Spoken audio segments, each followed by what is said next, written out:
Okay, we can start. Start with the salutation to the Buddha.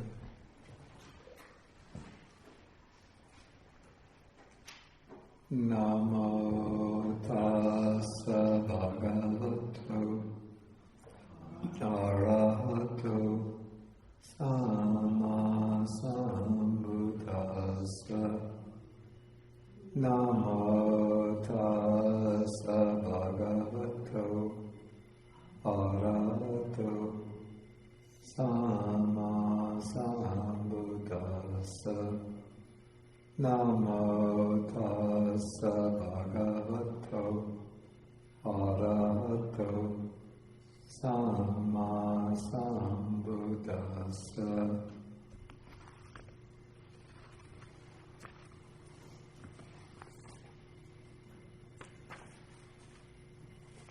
Okay, there was a handout. Does everybody have a copy of the handout?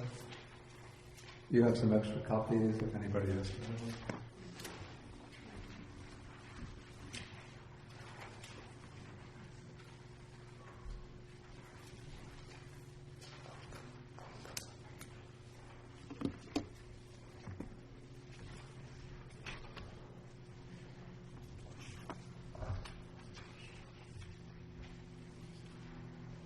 Everybody have a copy?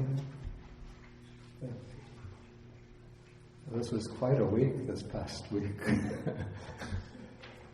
We didn't have any electric power here at the monastery, and I think throughout this whole area, from Coles down to Westchester, and parts of New Jersey, parts of Connecticut. Excuse me? They're still out in Connecticut. Still not in Connecticut? Yeah, sort of. Wow. Canterbury and Buff still out. They don't have. Well, so we had no electric power, no heat, no running water.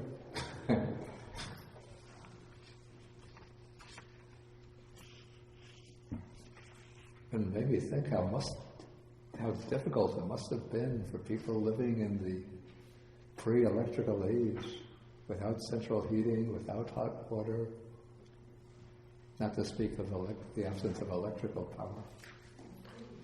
Excuse me? Food. Yeah. Supermarkets were closed. I guess you could shoot a deer, but... Oh, supermarkets were closed too. Yeah. I know one day we went into Carmel looking for either a coffee shop or a diner, just to find a place to warm up. One side of Carmel didn't have any electric power, so the diners were closed. The other side, they had electric power, but there was 35, 40-minute waits to get admission, because everybody who didn't have power had gone to the diners and the restaurants to warm up. Okay, so now we are examining Sutta number 60. This is called the Apannaka Sutta, which is titled the Incontrovertible teaching. And in this teaching, the Buddha is going to examine a number of pairs of contrasting views. He begins with examination of 3 pairs of contrasting views, and the first member of each pair is a kind of wrong view that was being propagated during the Buddha's time by some of the other teachers, and the other view, contrasting view, is a kind of right view that the Buddha himself upholds. And these views are especially important because the 3 of them, the 3 wrong views, constitute what is called in the Buddhist text niyata micchaditthi, which means the wrong view with fixed consequences or fixed destination.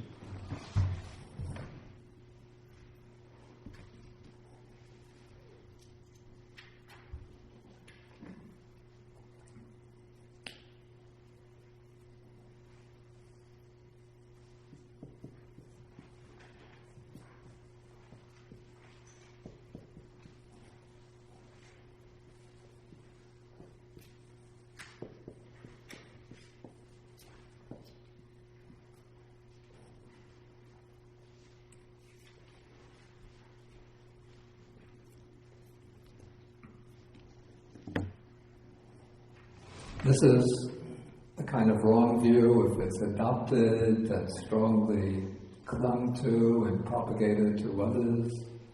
It serves as a definite obstruction to a higher type of rebirth or to the attainment of liberation.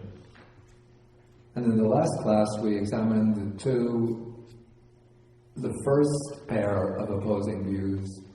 One is the view of what might be called moral nihilism, which holds that there is no result of good and bad deeds, no karmic result, but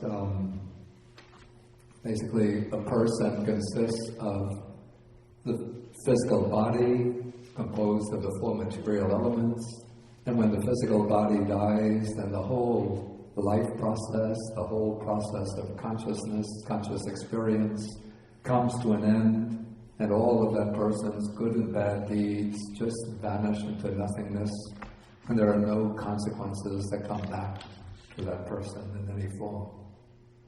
So that is the view of moral nihilism, and the opposing view, which the Buddha upholds as right view, is the view of what we might call moral affirmation, the view that there is a result of good and bad deeds, that there is value in doing good deeds, that there is a continuation of the life process or consciousness after death, and as consciousness continues in new forms, one receives the results, the karmic consequences of one's good and bad deeds. Okay, now we'll come to the second pair of views, and in this case the wrong view is called the doctrine of non-doing, or the doctrine of inaction.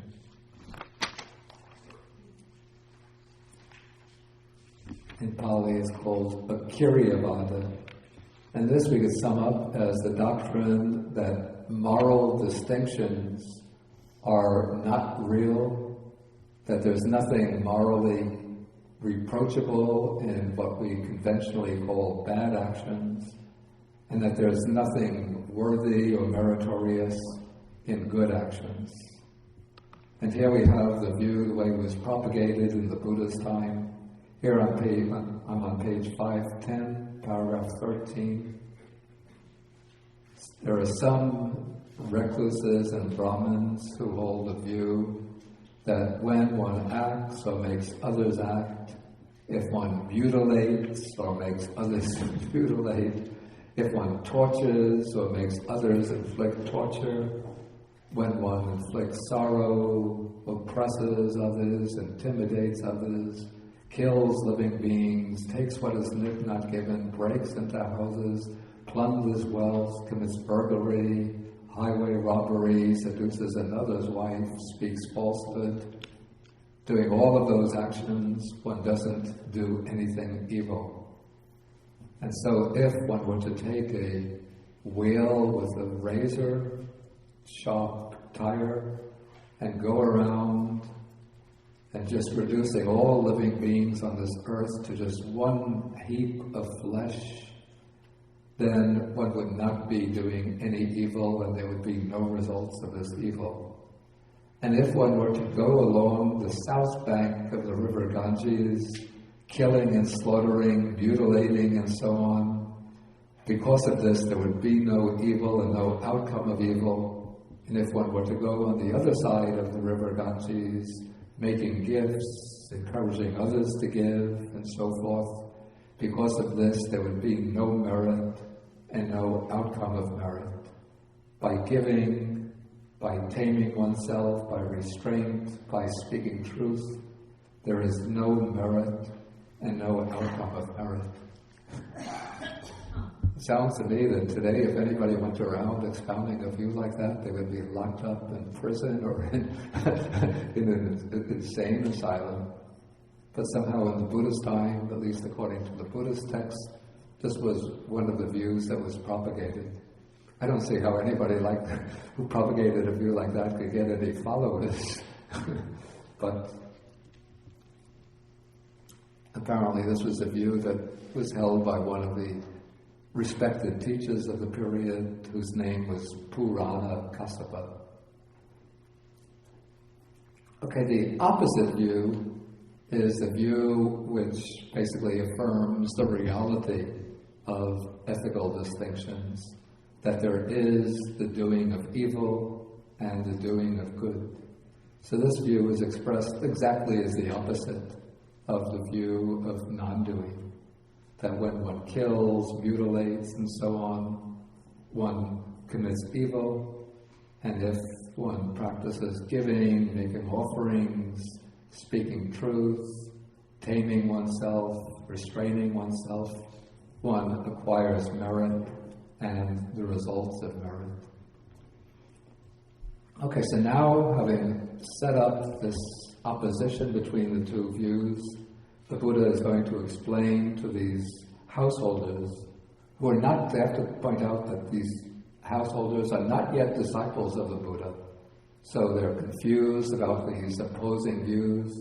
And so the Buddha is going to give them a method called a method of reflection by which they can determine which view is the prudent one to adopt. Okay, so first he says that it's basically the same reasoning that was used in relation to the first view, but I'll just go through it briefly again. Okay, so first we take the consequences of the view, the effect of the view on conduct. So if one adopts the view that there's no doing of merit, no acquiring of merit, it's expected that one will avoid the three types of wholesome conduct, good bodily, verbal, and mental conduct, and that one will indulge in the three types of unwholesome conduct: bodily misconduct, verbal misconduct, and mental misconduct.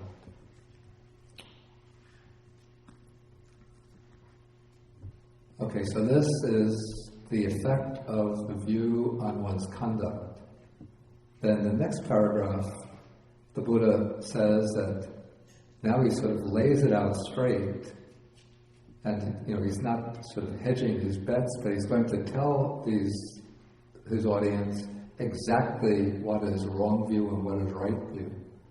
So he says, since there actually is doing, there really is the doing of evil and the doing of good. So one who holds that there is no doing is adopting wrong view. Okay, and then when one adopts this view is going to affect one's motivation, and so one thereby adopts wrong intention, or one falls into wrong intention. So these are actually the first two wrong factors of the ignoble Eightfold Path. Not the Noble Eightfold Path, but the wrong Eightfold Path. Wrong view and wrong intention. Then, when one adopts that view, then one will speak on the basis of that view, or propagate that view, and in doing so, one falls into wrong speech. Okay, then when one asserts there is no doing of evil or of good, then one is opposing the arahats, here understood as the wise teachers, who hold that there is the doing of good and bad, of merit and demerit. And then if one convinces another to accept the thesis that there is no doing, then one is convincing him to accept a false teaching. And because of this, one praises oneself for gaining followers and disparages others, one denigrates others who oppose one's view. And so one then abandons any kind of good conduct one has been practicing and replaces it with corrupt conduct. And so one falls into wrong view, wrong intention, wrong speech, speaking a doctrine opposed to that of the noble ones, convincing others to accept wrong teaching, and then praising oneself and disparaging others. So these are all unwholesome states that come into being based on the wrong view that there is no doing of good and of evil. Okay, so now this is the way the wise person reflects on this. So he's going to consider this in the light of the teaching of rebirth. So he says that if there is no doing of good or of evil, then on the dissolution of the body, this person will make himself safe enough, since when the body passes away, since there's no good, no evil, there'll be no results of the good and evil deeds. But if there is the doing of good and evil, and if those good and evil deeds are going to have consequences in the next life, then with the breakup of the body after death, one will be reborn in one of the bad destinations, in the hell realms, or in the animal realm, or the realm of the tormented spirits. Okay, so then continuing, he reflects, now whether or not the word of those good recluses or Brahmins is true, let me assume that there is no doing. So just hypothetically, he accepts the view that there's no doing of good, no doing of evil. Still, in adopting that view, this person will be censored by the wise as an immoral person, one of wrong view. So this is an important consideration for the Buddha, that one has to look for the views that one is to adopt to people who are considered wise, and then one has to reflect on how wise people will evaluate you on the basis of the views that you adopt and that you expound. Okay, so even if the view is, suppose the view, though he calls it wrong view, suppose it's correct, but still the wise people in the world will criticize you for holding that view. And that is a reason for not adopting it. Okay, on the other hand, if there is the doing of good and of evil, then this person makes an unlucky throw on both counts. That is, he is criticized by the wise here and now because he adopts that view, and then, since there is good and evil and a life after death, on the breakup of the body after death, he'll be reborn in a bad destination. And so on that basis, he has a reason for, if he reflects wisely, for rejecting the wrong view and adopting the right view. It's a kind of reflection based not really on higher spiritual aspirations, but just on, call it pure self-interest or prudent self-interest. Do I adopt a view which denies the validity of moral distinctions, and then if the view is right, I still get rejected by respectable people in mainstream society? And if the view is wrong, then I get rejected by them and get a bad destination after death. So in this way, he has strong reasons for rejecting that view.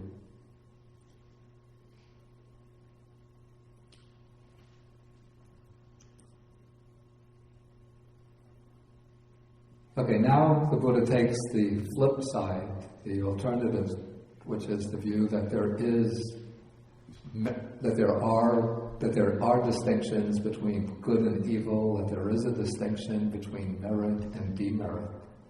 And so if a person adopts this view, then it's to be expected that they'll avoid unwholesome bodily, verbal, and mental conduct, and that they will practice good conduct of body, speech, and mind.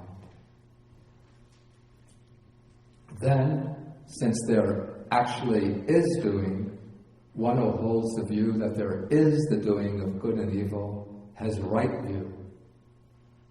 On the basis of that right view, he'll form good intentions, so he'll have right intention. And when he tells others or teaches others there is the doing of good and evil, he'll be uttering right speech. And since there actually is doing, one who holds that there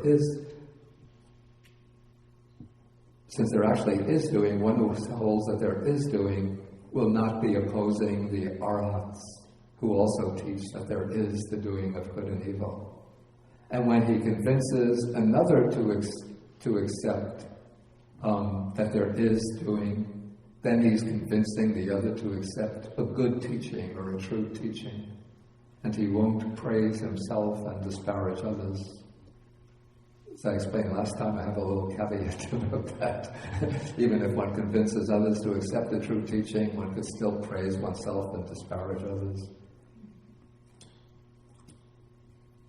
In any case, by adopting the view that there are valid moral distinctions, one will abandon misconduct and replace it with pure conduct.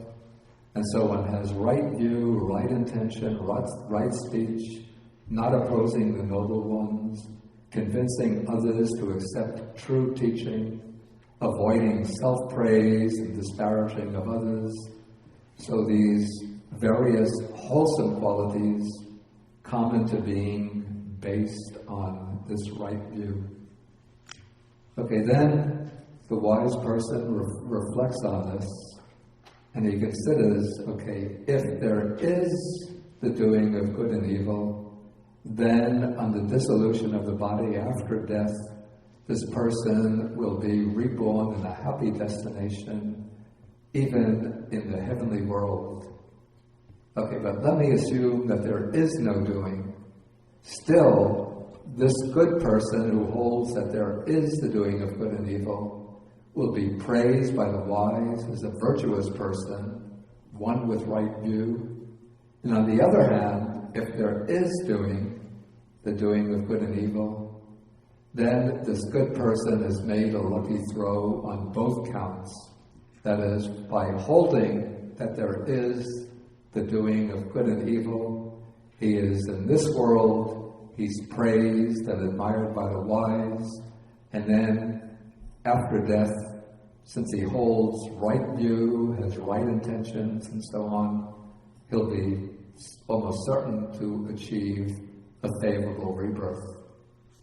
Okay, so in this way, he has rightly accepted and undertaken this incontrovertible teaching in such a way that it extends to both sides, this life and the afterlife, and excludes the unwholesome alternative, or the undesirable alternative. Okay, so this is a kind of brief overview of the contrast between these two views. If anybody has any questions at this point, please feel welcome to ask. Yes, please. Yeah. Just a little. Yeah, there's a microphone, so please. Thank you. I'm just a little surprised on something so major as deciding which side of this equation you want to be on. Yeah.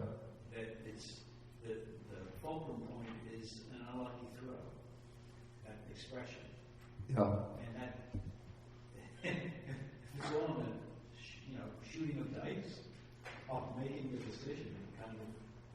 Yeah, actually, last time I pointed out that this kind of reasoning is very similar to, there was the 17th century French philosopher, theologian, Pascal, to Pascal's wager of why I should believe in God.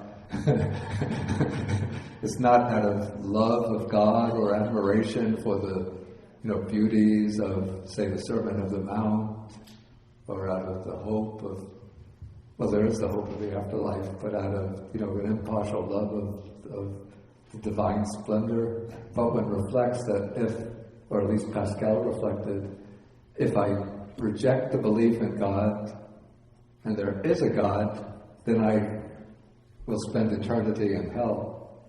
But if there is a God, and then I if I believe in God and there is no God, then I've just adopted a foolish belief. And so anyway, on the basis of belief, I behave ethically in this life, and then after death, everything is finished. Okay, but if I reject the belief in God, how does it go?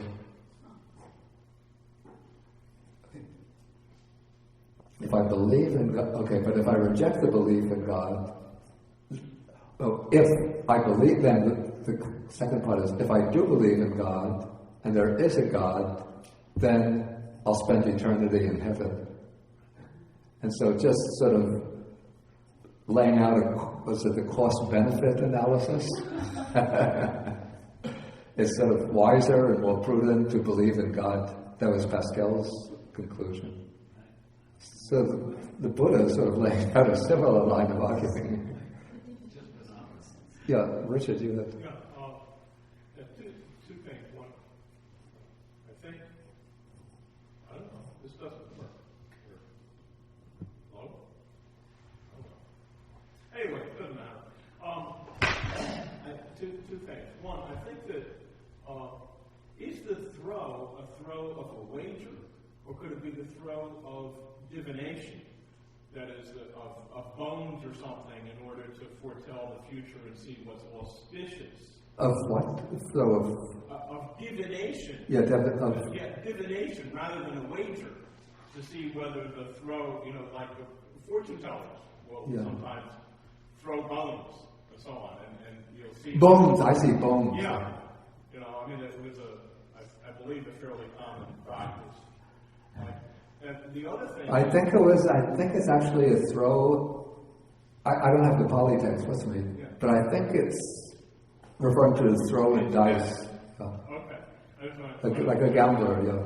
The other thing is, this Pascal is making a wager on the assumption that all that counts for whether you go to heaven or hell is faith, not works. Right? Just faith. Whereas, in a sense, the reason for the dual argument in here is that the Buddha is saying an equivalent of both faith and... that is a very good point. That is a very good point. Because he's saying that if you have the right faith, and if you have the right belief, then your actions will be good. That is actually a very important point. Yeah? It's not purely just a matter of what one believes or what view one adopts, but the view one adopts has major consequences on one's motives or intentions and on the actions that flow from those motives. Daniel? I wonder if you could just say a little bit about the distinction between the first two wrong views. Yeah, they seem very similar. They seem very similar. And yet they're always stated in the text, they're always presented in the text as distinct, and they are ascribed to different teachers. Sometimes seems to me that maybe they differ only in the point of emphasis, that the main emphasis in the first view is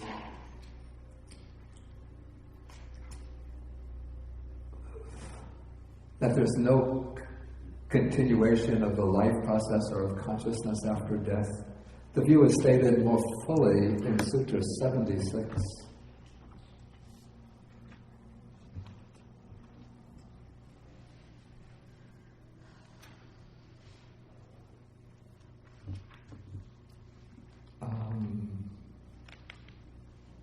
This is on page 619.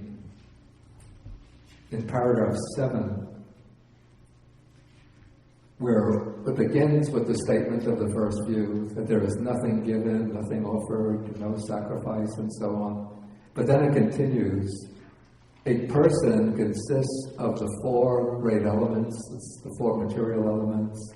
When he dies, each of the elements returns to its external source.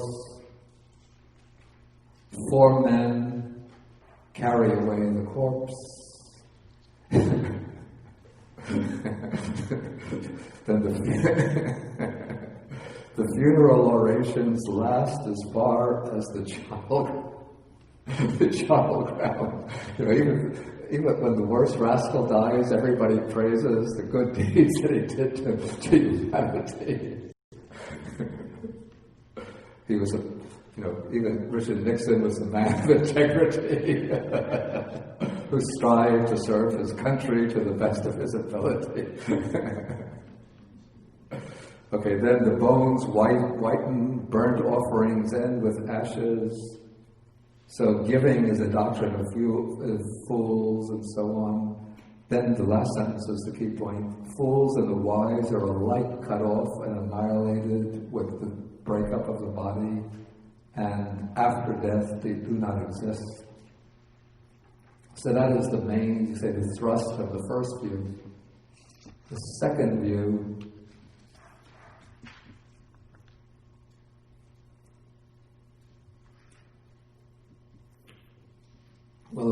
doesn't have that statement attached to it.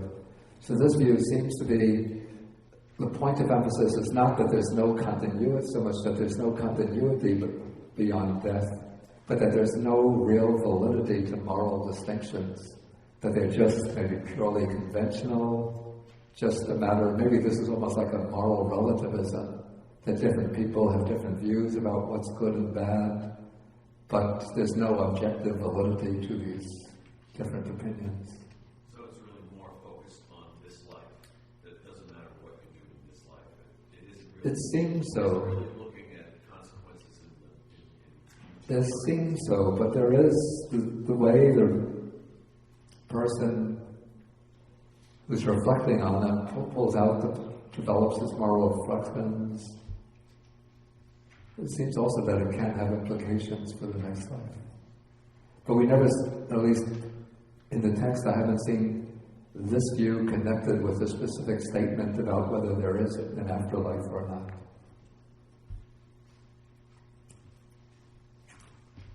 Okay, Tracy? Why wouldn't he just come out and say that he knows? Why does he set up the argument? You mean, why does the Buddha do that? Yeah. I guess he's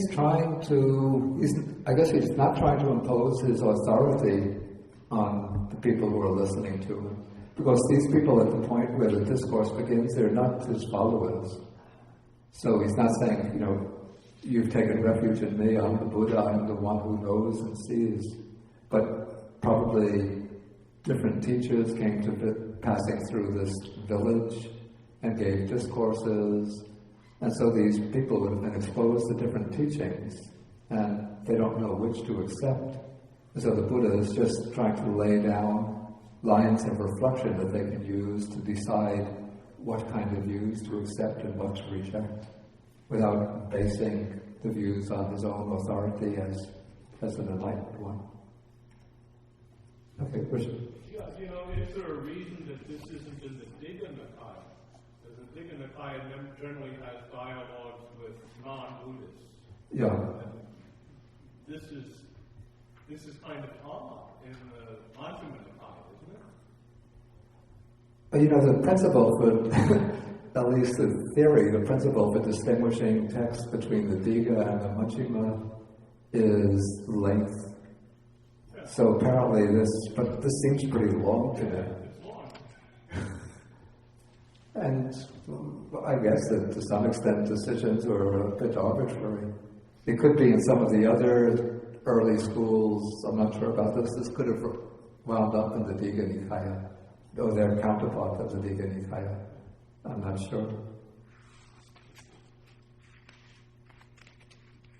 But in the form, if you take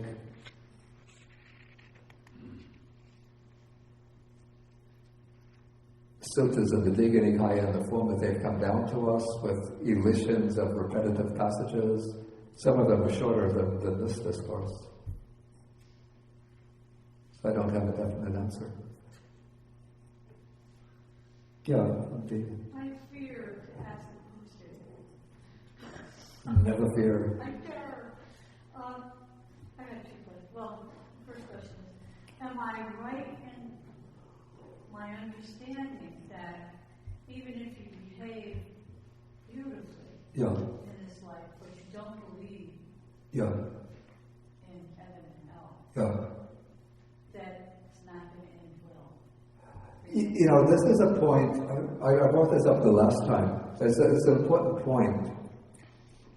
It seems to me nowadays that, you know, probably because of the influence of science and sort of the materialistic presuppositions of science, that there's a widespread disbelief in other realms of existence and the continuity of life or consciousness beyond death. But there are many people who are philosophical atheists, philosophical materialists, who still uphold very high standards of ethical conduct.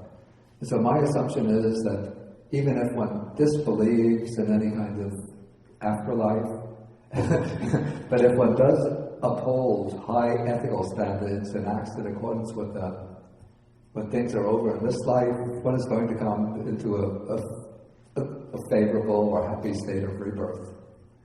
And I know from past experience in a particular Asian country, I don't think this is true about other Asian Buddhist countries, but there are people who are declared Buddhists who will wholeheartedly accept Buddhist teachings, go to the temple on the Buddhist holidays, make offerings of flowers, fruits to the Buddha statue, go to the temples to offer food and other requisites to the monks. But when they get back home, or when they're involved with business, they're stealing, adultery, slander, false speech, even could be killing. And so even though they might accept and endorse the doctrine of karma and its fruit, but I don't think that they're going to receive favorable results. The other follow-up question, please. Yeah. Who decides on the consequences? How are these consequences? I mean, I can see it in real time. Yeah. There's consequences if you steal something. Yeah, you go to jail. There's consequences. Yeah. Yes. If the judge decides. Yeah. Who decides? Yeah. What is the decision? Yeah. There's no. Let's say that there's no person or being with power sort of looking over and evaluating this guy did good actions, this guy got 60 points of good actions, 40 points of bad actions, where do I send him? But it's sort of the, how do you call it, the self-functioning, naturally functioning law of karma that determines that good actions produce favorable results, bad actions produce undesirable results, that certain types of unwholesome actions will negate certain types of wholesome actions. So it's all working almost like the laws of thermodynamics or the laws of motion. You know, if I throw a ball against the wall at a particular angle, you could say, who decides that the ball is going to bounce back at a 30-degree angle or a 40-degree angle? Nobody decides, but it's the way the laws of motion work. And so there's a similar law that holds sway over the workings of morally significant action, the law of karma. Thank you.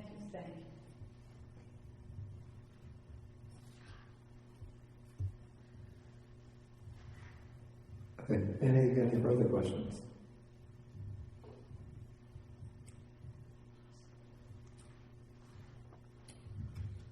So maybe just to extend a little bit, you could raise the question, if you plant the seeds of roses in one bed of soil and the seeds of daffodils in another bed of soil, who decides that the rose seeds are going to turn into roses and that the daffodil seeds are going to grow into daffodils? The deer, the birds. Well, the deer decide whether, supposing that they don't get to eat the seeds, but the seeds remain there. It's the law of nature. Or, well, let's say husband and wife have relations, and then the egg gets fertilized, who decides which genetic characteristics of the father are going to get into the child, which genetic characteristics of the mother will get into the child, how will they balance each other out? Nobody decides, it's just the work. We say the laws of genetics determines that, which is really just a sophisticated way of saying that we don't really know. At least I don't know, maybe biologists know. You mentioned that in one Asian country, somebody could adopt the view. Yeah. And then their actions. Wait, take the microphone. Adopt the view, which would be in keeping with Buddhist teachings. Yeah. But in fact, their actions were different. But is that really adopting the view? Yeah, this is a point one could sort of debate, at least in theory. You know, if you ask them, do you accept such and such a view, they'll say, yes, I do. But their actions, in a sense, betray, you say that their actions belie their beliefs. So they, even though they might profess the view, but they really haven't taken it into themselves. Isn't that the point of the view? Oh, definitely, definitely. Yeah. But take the microphone. People aren't necessarily entirely rational all the time. Yeah. Some people are more consistent than others. Some people have habitual ways of behaving that are better habits than others. They both may have the same belief, but one person's habitual habits incline him to behave well more often than another person. That is actually true as well. Yeah, that is true. Yeah, so maybe I have to sort of backtrack and say that it is possible that the person can intellectually accept a certain view, but... And he may even have remorse after... Exactly. Not after indulging in some vicious gossip. I shouldn't have said that. Exactly, yeah. But he's had the habit of gossiping. Yeah, that is very true also. Yeah, good point. Okay, let us continue because I want... Oh, okay, we'll take one more question. I didn't understand when the Buddha says, let me grant that in the case of doing and not doing, that not doing is correct. Yeah. And then he says, but the wise would disparage you. I know. What does it matter if it's correct? Excuse me? Well, what would it matter if the wise disparage you? If the view is correct. Yeah, that occurred to me too. But it's just a way of reasoning, I think. Okay, thank you. Okay, let us continue because I want to try to finish the sutta today.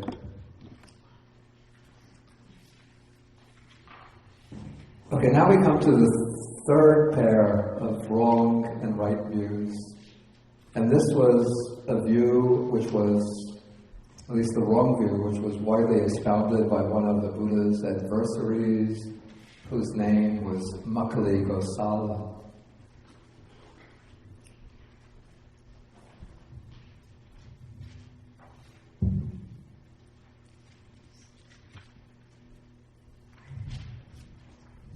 Okay, this is on page 513, and this is called the doctrine of non-causality. It's in Pali, it's called Ahetukavada.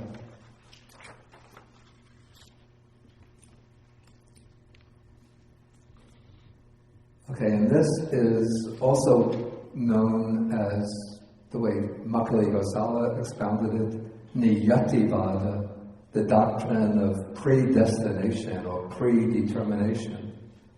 The view that people or beings are predetermined in their destiny by fate, destiny, or nature, and so their actions really have no effect upon their development. So the view goes, there is no cause or condition for the defilement of beings. Beings are defiled without cause or condition. There is no cause or condition for the purification of beings. Beings are purified without cause or condition. So here we actually have the two major projects, or two major concerns of the Buddha's teaching. One is with defilement, and the other is with purification. And in the Buddha's teaching, defilement is traced to causes, at least to the most fundamental cause is beginningless ignorance. It's from beginningless ignorance that all of the defilements arise, and from the defilements that unwholesome actions arise. And then the Buddha's teaching is concerned with purification or the elimination of defilements, and that takes place through cultivating the causes and conditions that eliminate defilement. That is, by practicing the 4 foundations of mindfulness, the 7 factors of enlightenment, the Noble Eightfold Path. And so this view that there's no cause for defilement, no cause for purification, is in a sense undercutting the two major concerns of the Buddha's teaching. Okay, then this proponent goes on to say, there is no power, no energy, no manly strength, no manly endurance. In other words, that there's no point in making any kind of effort because one's destiny is fixed. So he goes on to say, all beings, all living things, all creatures, all souls are without mastery, power, and energy. They are molded by destiny, circumstance, and nature, and thereby they experience pleasure and pain in the 6 classes. In this theory, there are 6 classes or realms of existence. I think that they're somewhat different from the Buddhist 6 realms. But beings, according to this theory, go from one life to another not because of their karmic actions, but because of destiny, nature, or fate. And so, according to this teacher, what they say is that they use the simile of a ball of thread, and you take the end of the thread and you throw the ball, and the ball just keeps on rolling and rolling and rolling till when the ball finishes rolling, all of the thread is unwound from the ball. And so they say in the same way, living beings are determined by fate or destiny to wander through samsara, and when it's their destiny to fully unwind all of their predetermined realms of existence, then they gain liberation. And so whether one is a wise person or a fool, a good person or a bad person, that doesn't matter because one's deeds, one's effort has no effect on one's destiny. When the time is up, one is liberated, whether one is a fool or a wise person. Okay, then there are some teachers who are directly opposed to this view.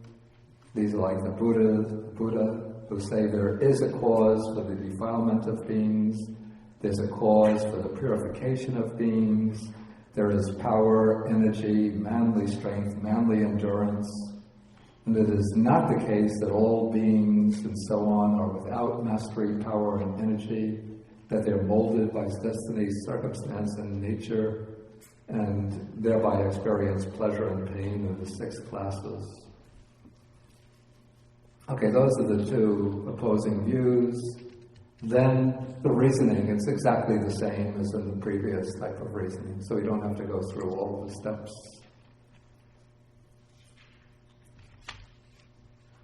But basically, what the Buddha endorses and advises to others is to accept the belief that there is a cause and condition for defilement and purification. If one accepts that there is a cause and condition for defilement and purification, then one will have a motivation for striving to overcome the inner defilements and striving to practice a path that will lead to purification.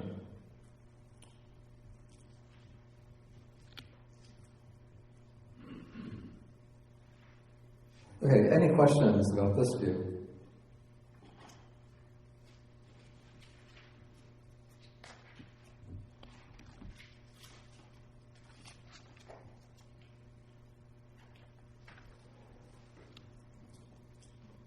Okay, then we'll go on to section 4. Now I'm on page 516. Now we're moving beyond the contrast between wrong views and right views regarding the basic principles of ethics, and now into views about higher states of meditative experience and higher realms of existence. Okay, so here we have some ascetics who hold a view that there are definitely no material realms, no immaterial realms or formless realms. So what are the formless realms? Well, these are called the Arupa Dhatu or Arupa Bhava.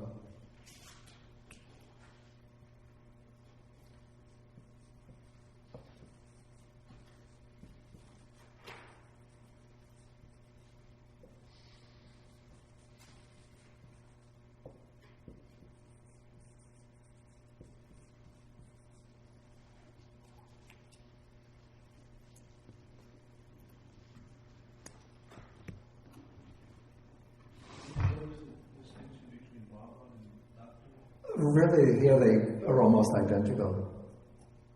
Maybe you could say that Bhava signifies the concrete state of existence within the realm, and Dhatu signifies the realm itself.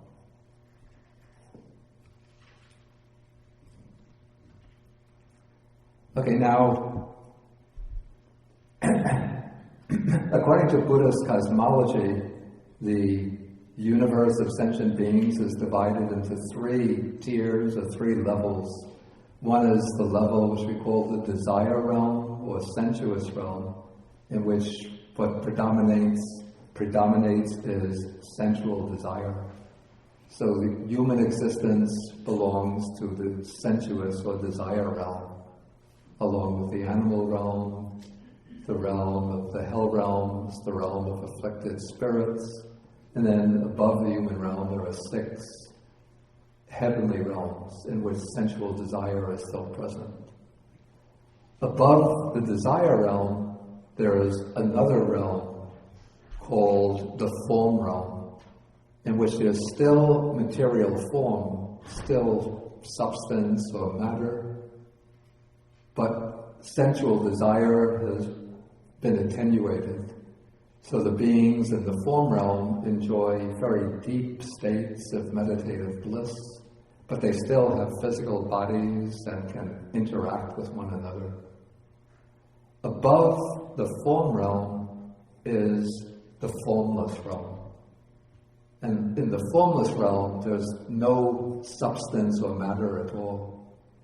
But these are 4 planes of existence in which the living beings consist entirely of mind.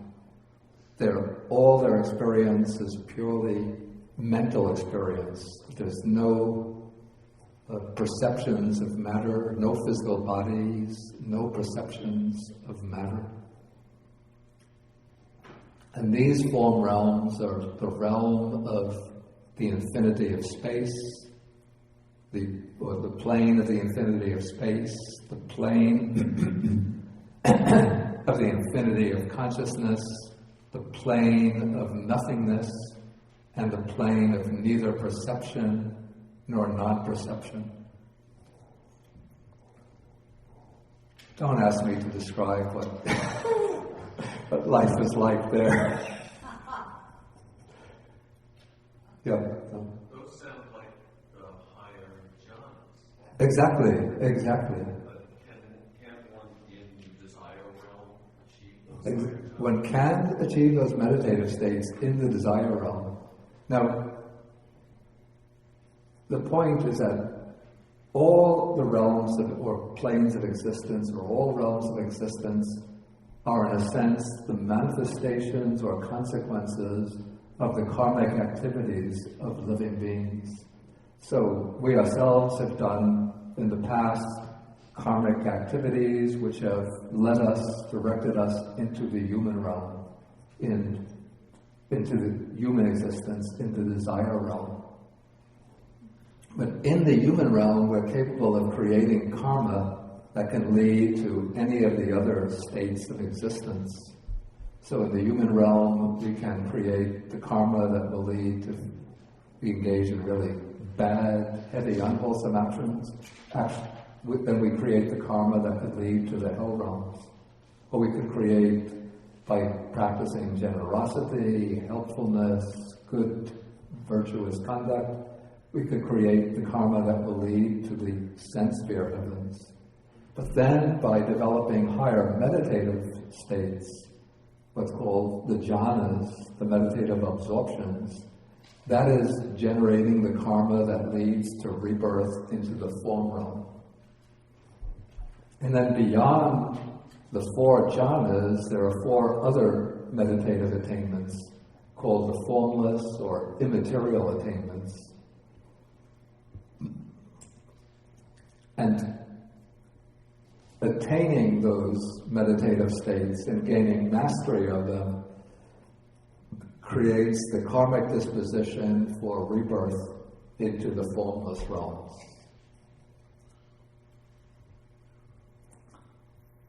And then which particular formless realm one will be reborn into depends upon which of the formless meditations one masters and practices most often, delights in, and generally abides in.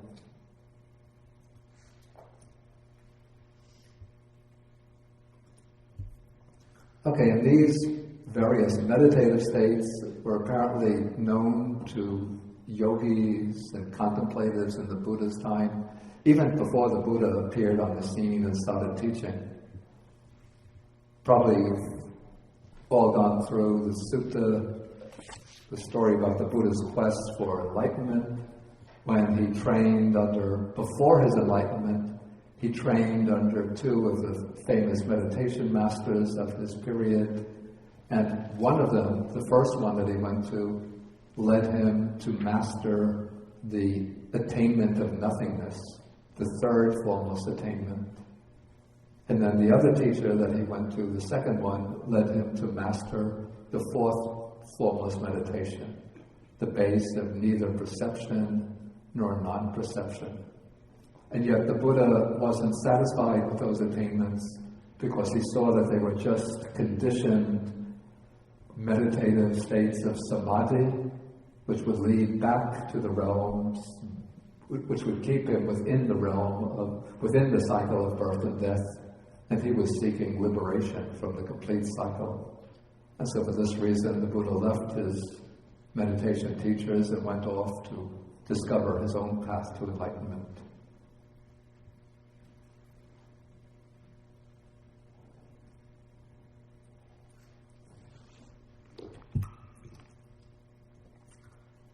Okay, so these meditative states were known to some of the yogis during the Buddha's time, but apparently there were others who were skeptical about the existence of these realms. Okay, so here the Buddha begins by saying that there are some recluses and Brahmins who hold the doctrine that there are definitely no material realms.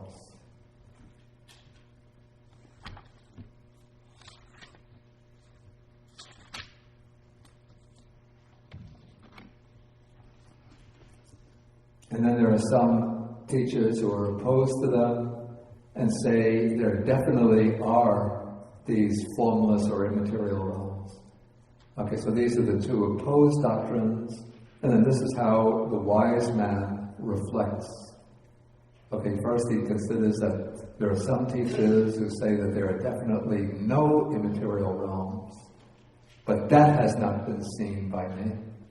So he hasn't been able to determine for himself that there are no immaterial realms. And also there are some ascetics who hold that there definitely are immaterial realms, but that has not been known by me. Okay, so since he hasn't been able to ascertain either of these positions for himself, then he concludes that it wouldn't be proper for him to assert categorically, only this is true, anything else is wrong. But now he's going to consider the consequences. Okay, so as for the view that there are definitely no immaterial realms, if this position is true, then it is certainly still possible that I might be reborn among the gods of the fine material realms, that is the form realm, who consist of mind. But that is, it would seem to me that he's saying that I would have some motivation for practicing the jhanas and then taking rebirth in the form realm. But if I accept that there are no immaterial realms, then I have no motivation for trying to practice beyond the jhanas to reach the immaterial meditations. Okay, but now, as for the teachers who hold that there definitely are immaterial realms, if their word is true, then it is certainly possible that I might be reborn among the gods of the formless, of the immaterial realms, who consist of perception. That is, if he accepts, the way I understand it, if he accepts that there are immaterial realms, then he'll have a motivation for practicing to attain the immaterial meditative states, and as a result of those attainments, he could be reborn in the immaterial realms. Okay, then again, some reflection based on prudence. The taking up of rods and weapons, quarrels, brawls, disputes, recrimination, malice, and false speech are seen to occur based on material form. That is, we have bodies, and because we have bodies, there can be physical weapons, and with our bodies, we have speech, and so we can quarrel with one another, dispute with one another, backbite, and engage in false speech. But in the formless realm, or immaterial realms, where there are no bodies, there's no physical violence, none of these types of malicious or harmful speech. So reflecting in this way, he practices to turn away from material form in order to achieve the formless meditations with the aim of gaining rebirth in the formless realms. Okay, so this is considered maybe the wiser position. It seems that the Buddha doesn't actually here try to adjudicate between the two positions, but the implication is that for a meditator, it's wiser to accept the position that there are the formless states, even though they're not desirable as the final goal of the spiritual life. But for one who seeks to be freed from the limitations and the drawbacks in material form, having a belief in formless realms serves as a motivation for practicing meditation to transcend the form realm. Okay, now we come to the last pair of opposing views, which is, well, the first view is that there is definitely no cessation of being. This is, the expression used here is bhava nirodha, which elsewhere is used as a synonym for nibbana.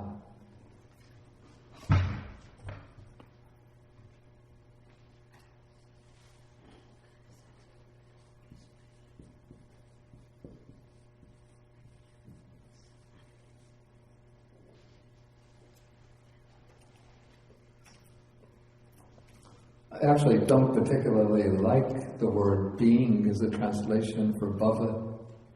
I picked that up. That was actually used by Bhikkhu Nyanamoli, and I kept it within his translation. But I think being, those who come from a Western philosophical tradition, being suggests the totality of existence, or, existence as opposed to non-existence. Whereas the word bhava has a more specific meaning in Indian spirituality. Bhava means, the way I understand it, a concrete state of individual existence. A state that will begin with birth or with conception and continue to death. So that is a bhava. So we could say that bhava expresses the individual states of individual existence within the beginningless process of samsara. And so the cessation of this continuity of individual existence is liberation from samsara, or nibbana.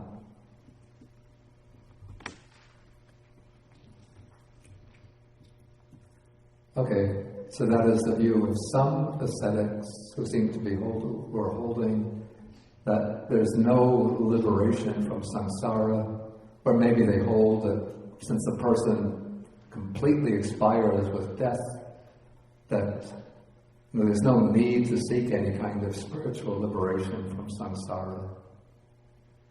Okay, the opposite view is the view held by those teachers who say there definitely is a cessation of being, a cessation of existence. Okay, so now the wise person reflects thus. Okay, he reflects that some teachers say there's definitely no cessation of being, but that hasn't been seen by me. And other teachers say there definitely is a cessation of being, but that has not been known by me. So if I were to take up either of these positions and say, this is the truth, the opposing position is wrong, that wouldn't be appropriate, because I don't know or see this for myself. So now he reflects on the consequences. That as to those teachers who say there definitely is no cessation of being, if their word is true, then it is certainly possible that I might reappear among the devas or gods of the immaterial realms. Reasoning is not completely clear to me. Maybe we'll come back to that. Let's just continue and see how it unfolds. But as to the ascetics or the teachers who hold that there definitely is a cessation of being, if their word is true, then it is possible that here and now I might attain final nibbana.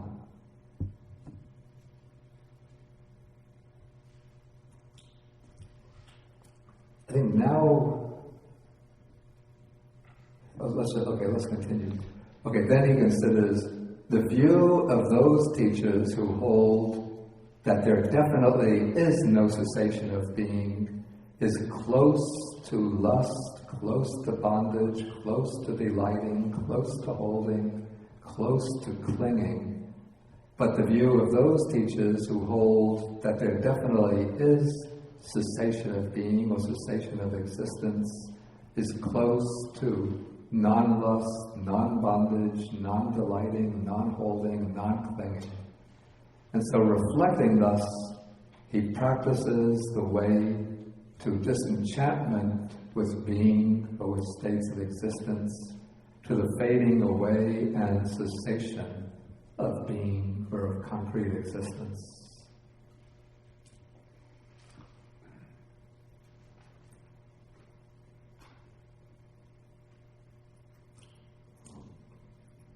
Okay, now sort of the way I would understand this, the teachers in the first category who say that there's definitely no cessation of existence might be those who have attained the formless meditations, like the sphere of infinite space, sphere of infinite consciousness, sphere of nothingness, sphere of neither perception or non-perception, and then say that this is the final goal of the spiritual life. That when you arise in this state, you remain there for eternity, and that is the goal, the state of final peace, the state of complete bliss, the ultimate goal of striving. And so if one accepts that way of thinking or that doctrine, then one will have a motivation for practicing the formless meditations in order to be reborn into one of those realms, the formless realms, with the idea that that is the ultimate liberation, the supreme goal of the spiritual life.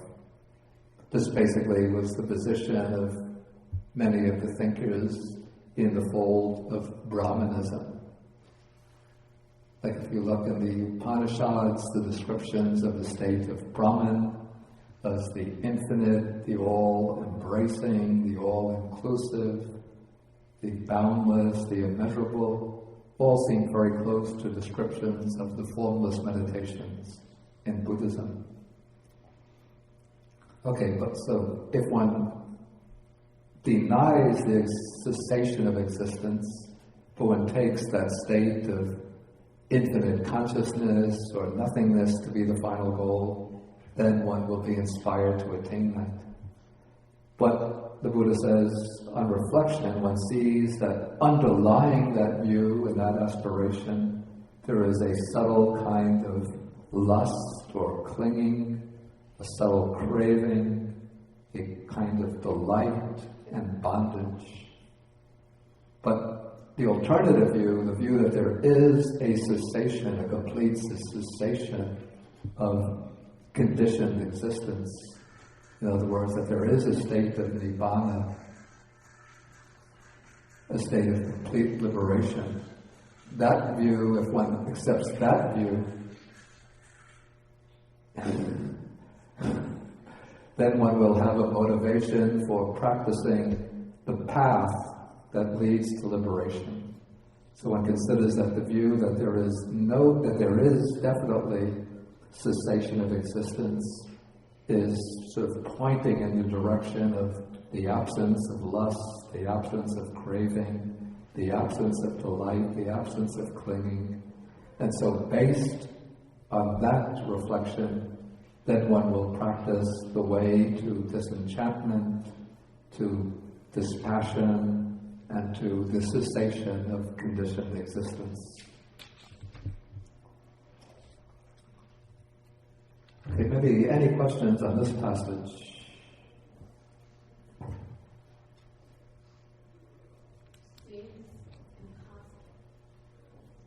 They take the microphone. It just seems relentless and impossible. Impossible? What?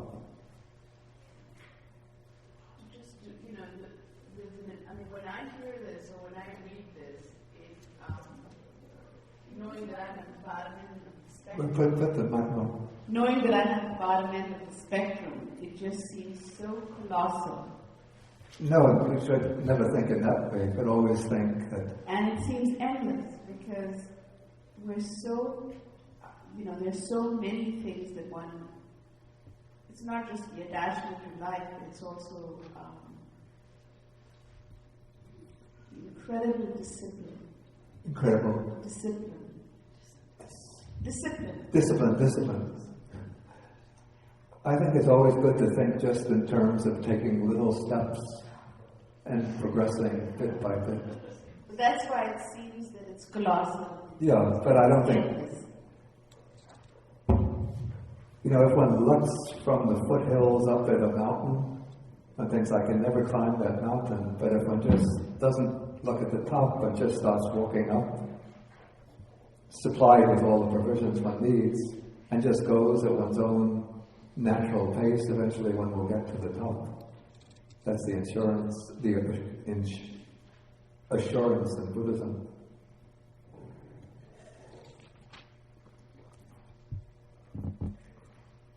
Okay, the rest of the sutta, I just want to wrap it up, is actually just a kind of recapitulation of what was taught, laid out in earlier suttas. Sutta 51, which we didn't take because we took Sutta 27, which lays out this whole scheme of the gradual training. And so actually here the Buddha, through the gradual training, he's showing really the way to the Nibbana, or the cessation of being.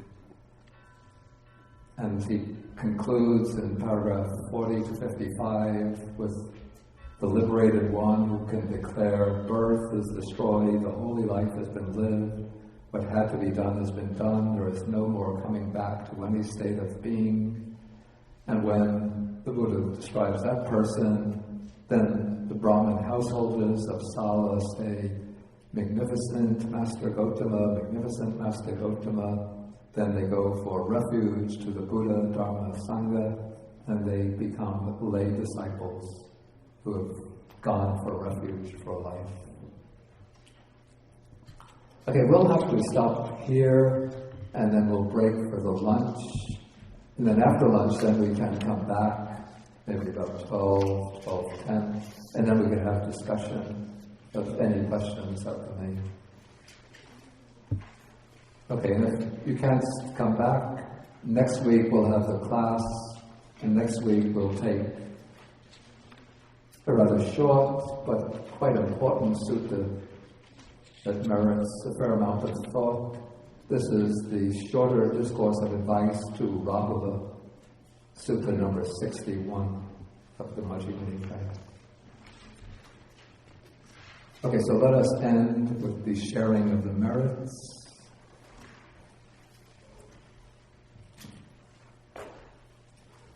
Okay, so we share the merits with the devas, the bhutas, the fair spirits, the nagas. Don't say the wise man reflects, if there are devas, if there are nagas, if there are fair spirits, then the merit that I transfer will go to them. If there are no devas, no nagas, no fair spirits, still I'm developing a wholesome state of mind. Okay, so we share the merits. Akasata bhumata deva naga mahitika punyantam anumoditva chiram rakantu sasanam. Akasata bhumata deva naga mahitika punyantam anumoditva chiram rakantu desanam.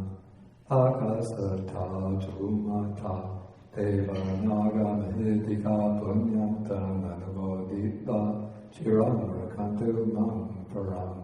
Etavata chamehi sampadam punya sampadam sabbe devanumodantu sabbasampati siddhya. Etavata chamehi sampadam punya sampadam sabbe bhutanumodantu sabbasampati siddhya. Etavata chamehi sampadam punya sampadam sabbe satanumodantu sabbasampati siddhya. Bhavagupadaya vijitato etantare satakaya upapanna rupya rupicha sanya sanino dukkha pamuchantu pusantu vibhutim.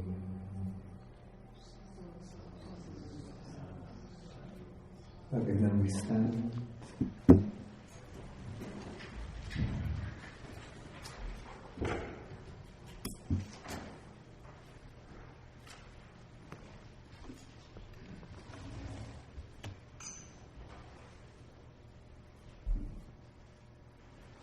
We do 3 bows to the Buddha.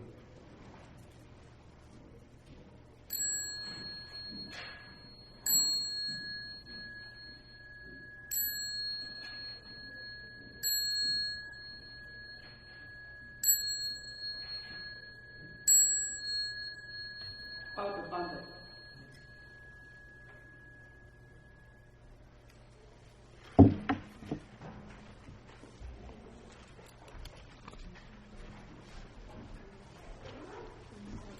You brought the sweater. Yeah, I did get it. Yeah.